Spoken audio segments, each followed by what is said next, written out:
mga friendship, at ito nga, papakita ko na sa inyo ang before and after ng bahay namin sa Rizal. At itong papakita ko sa inyo mga larawan ay kuha a year after nang pumanaw ang mga magulang ko. At pinagtuunan ko nga ito ng pansin at oras para linisin at ayusin.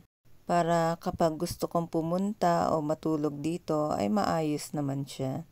At kapag nami-miss ko nga mga magulang ko ay mas gusto ko pang puntahan ito.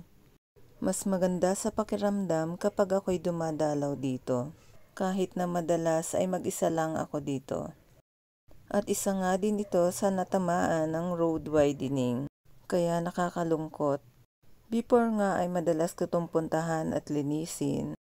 At sa mga panahong lumipas na naging busy ako at dahil din sa aking kalusugan at sa pandemic, ay matagal ko itong hindi napuntahan.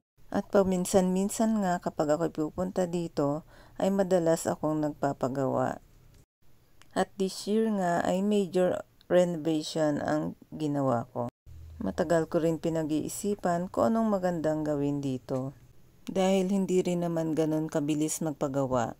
Kailangan financially ready ka na, may time ka rin para asikasuhin, at ready ka na rin mismo sa sarili mo.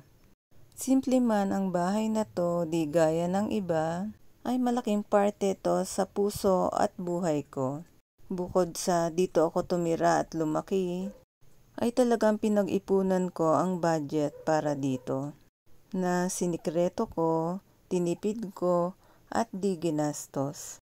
At ang malaking bahagi nga doon ay pensyon na inipon ko para matupad ko ang pangarap ko.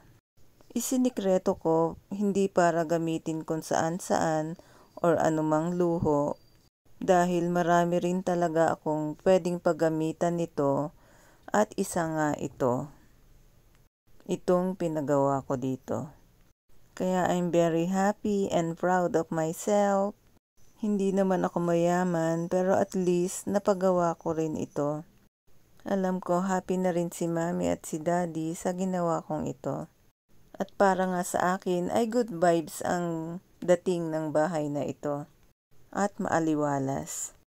At dahil nga matagal na panahon na walang nakatira dito, ay maraming gustong umupa dito. Kaya it's time na rin siguro na parentahan ko na lang muna ito. Thank you mga friendship for watching. Bye-bye!